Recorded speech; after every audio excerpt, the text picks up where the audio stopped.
Hello and welcome to Horse Rides Back Off the Record, part 4, I think we're on. Yes, we're definitely on part 4, even though this is the 5th week of it officially existing. Of course, technical difficulties are a real son of a bitch, as we come to learn quite frequently when it comes to this particular little doodad. Yes, it's me, Chris Hall, here with Horse Rides Back Off the Record. This week we are going to focus mostly on Horse Rides Back news and updates, because I know that you cannot contain yourself with the possibility that something new and exciting is going to happen with this, don't you? Yay! Of course, this is going to make it a slight change to previous editions where I talk mostly about Your Face Sounds Familiar and other such reality celebrity TV shows. Most of which I talked about last week, but of course due to technical difficulties didn't really go out. Not in terms of the broadcast itself, but more the fact that the YouTube upload didn't really work, and as a result the end product missed out about a half of the content of it. About 15 minutes into the video, all audio cut out. For some reason, I don't know. I looked at the source file and it was the exact same problem, so we know where to put the blame. It should have uploaded by now anyway, because I've had to re-upload it once I figured out exactly what the issue was. So we shall begin by saying this, here and now, that this is focused mostly on Horse Rides Back news and updates, and as such we're not going to make much reference to current affairs this week, namely the birth of the Royal Sprog. The reason is because you see it everywhere at the moment. You see it on every social networking site, you see it on every news website, you see it in the news, in newspapers, on the radio. Everyone's talking about it, and as such I am not.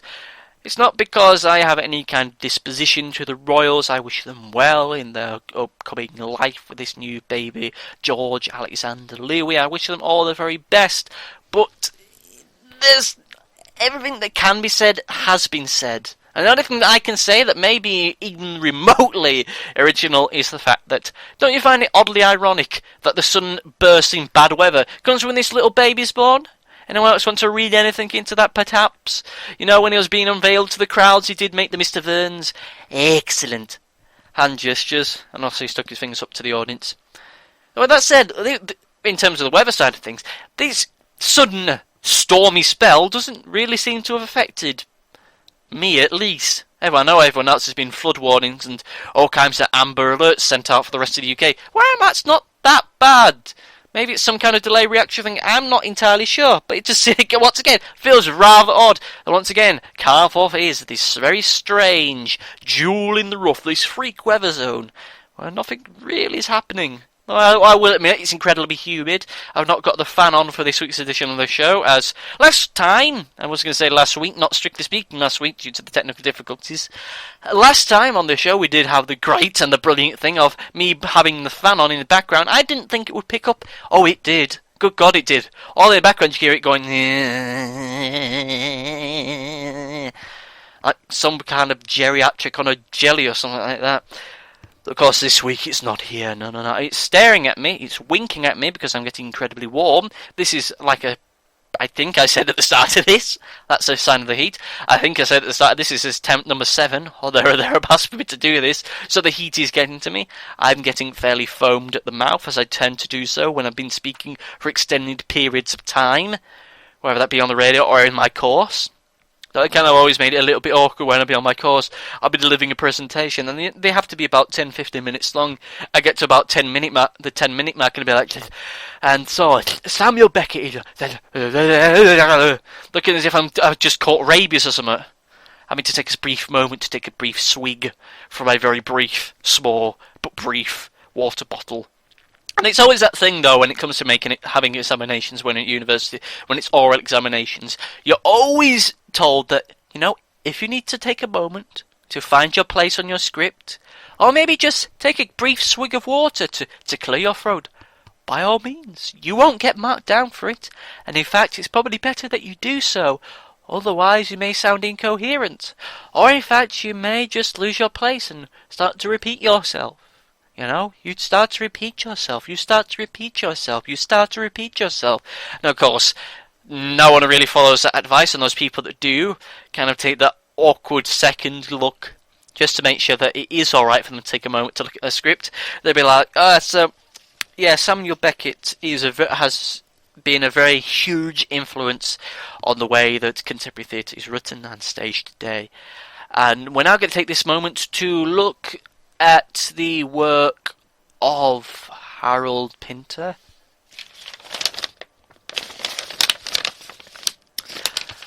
And they'll take a brief moment look to the tutor just to make sure that the tutor's not there like, what are they doing? They're not talking. They're not talking during an oral exam. Oh my god, that's a failure for them. And of course, always after it you have people going, oh no, mate, oh that was shit, mate. Oh god, I made such an ass of myself. Oh god, that was shit. I've embarrassed myself. I've embarrassed my family. And I've embarrassed the Pope. And of course, they always make such a song and dance about it. Though you know full and well the people that aren't really making much of a fuss tend to be the people that tend to do the worst. I'm not really reflecting on anything there in particular myself. No, sirree!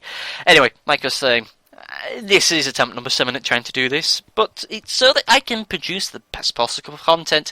Bearing in mind that this isn't scripted, much like the Starbucks video, the Starbucks conspiracy video, which, news number 1, I'm going to remake. I did kind of announce it on the Facebook page a few days ago that I was thinking of remaking it to make it a lot more shorter and a lot more concise, and yes, I'm going to go ahead with it. Don't have an ETA for it, as I'm trying to still, A, re-script it, yes, this time it will actually have a script, and B, trying to find the optimum time frame with which to make it. I'm confident that video should have been a lot bigger than it probably would. I don't mean huge, like virally huge, but it should have at least got a little bit more interesting than it did. I know the exact reason why. It's because people didn't really stick that long into it. They saw Starbucks at the Unconvenient Truth, thinking that it would be a genuine conspiracy video. Then they see this stupid muppet in a stupid mask with a kimono on, trying to be all wacky and hilarious and failing miserably, and then switching off in the first minute. I don't think that many people actually got to the big point of the reveal, so yeah, kind of throws the entire thing up for a 6, when the main point and the main punchline for your joke, people don't really stick around long enough in which to fully absorb. Of course, it has come at a certain crossroads, I think, recently, where I've considered maybe, just maybe, me pontificating and murmuring along for extended periods of time is not the best use of my time. Of course, it was better in radio because I knew exactly that I had a very limited amount of time because I had to be out by a certain amount of time. I had to have a certain amount of music to play. I couldn't talk for more than 5 minutes, and in this, that's not really much the case. It's more of a podcast. In that regard, you can do it for as long as you want, provided, of course, you can attempt something resembling interest and intrigue to your listener. And if you are interested and intrigued, as we enter the 8th minute, hi, how are you? Why not say, hey, I listened to the 8th minute in the comment section. Why not? Hoo-ha! Of course, I wouldn't say going through a phase where I am reviewing everything I have done in the past, and I mean everything. And it's good to do this. It's good to do this when you are a creatively minded person. That way you can stop whatever you're producing becoming stale and stagnant, and you can actually take a moment to go, what worked? Well, that actually went quite well. I might do more of that, and that didn't quite have the response I wanted, so I reworked that, which I am doing, and is viable and is doable. But the downside is that whilst you should realistically spend time doing more original and unique things, you are pretty much recreating the same joke over and over and over again. Much how this podcast has been done probably about 7 times now to at least get us to this stage. Dear me. But of course, that is just how things are going to go. I am going to remake these Starbucks videos, so it's a lot shorter, a lot more concise, and is actually funny. In a genuine way, not in a so bad it's good, funny kind of way. Anyway, I'm going also, news number 2, as we have 2 bits of news really. News number 2 is that the schedule for Horse Writer Pack as of next week will be changing. Now, this is effectively the last Thursday edition of Off the Record. The reason being is because trying to do it on a Thursday is not that much time convenient.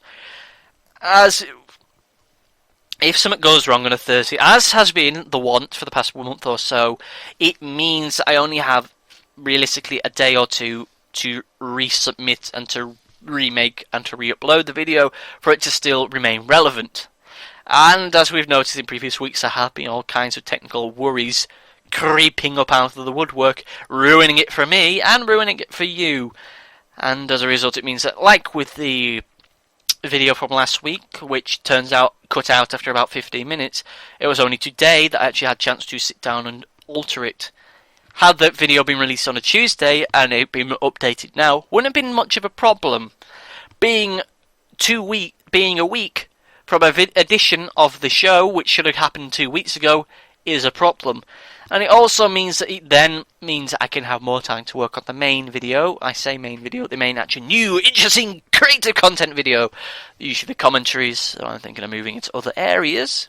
Well, that kind of sounds slightly pompous and self-important. Yeah, I'm thinking of expanding my repertoire into different areas. And I am genuinely thinking of doing other types of videos. Not necessarily new and innovative, but still new and innovative in terms of a show content kind of thing.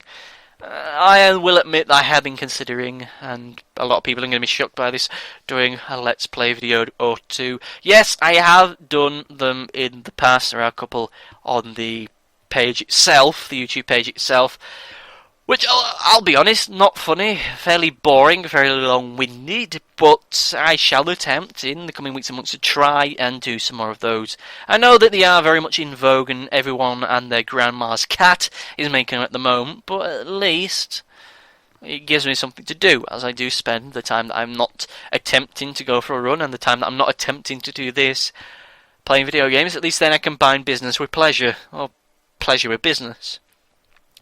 And also I am working on the very, very long-awaited, almost as long-awaited as the Starbucks video originally was, the review of A Car's Life, which I learnt recently has had its third installment in the series. I know this video, this whole short film is supposed to be a rip-off version of Cars, but Cars hasn't had a third installment to it yet. Now it's becoming its own established series. This is becoming the Critters to Gremlins, yet not as good as Critters.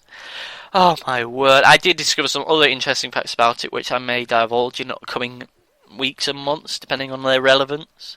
One which was actually rather sad in its own little way, but I'm not going to talk about it because it's not really that relevant to what we're talking about now. Though I am, in terms of the video itself, looking for locations with which to film it. I know that does make it sound like Lawrence of Arabia or some kind of great Steven Spielberg epic that I'm currently scouting out for locations with which to film it, which suggests it may actually be a bigger thing than it actually is. It isn't. I'm just looking for the best possible place to film it, bearing in mind that my room, though that would theoretically be the best possible place to film it, is, due to the weather, not the best place to film it, as it causes me to sweat profusely. Oh, good God. If it weren't for the fact that I think I put some weight on, I would swear I was losing weight for the sheer amount I have to sweat. I know that's not exactly the most nicest thought of me sweating, but that is the current fact of it. We are in the middle of the summer, and despite assurances to the contrary, the weather is still warm. Oh dear, but if all else fails, I just have to record it in the cellar. And I think that adds to the whole appeal of the film, really, because the film is like being in a dungeon. Not to say that my cellar's like a dungeon, but you get the idea. Very dank, very dark film that can be at times. Oh my word. Of course, I still haven't given the prize winner their prize for winning Me and My Sandwich, the final Me and My Sandwich from the final edition of Horse Rides Back on the radio. Oh my word, I have not had a chance to sit down and listen to that properly yet, because I've still not had a chance to properly pack yet. I'll get round to it sooner or later.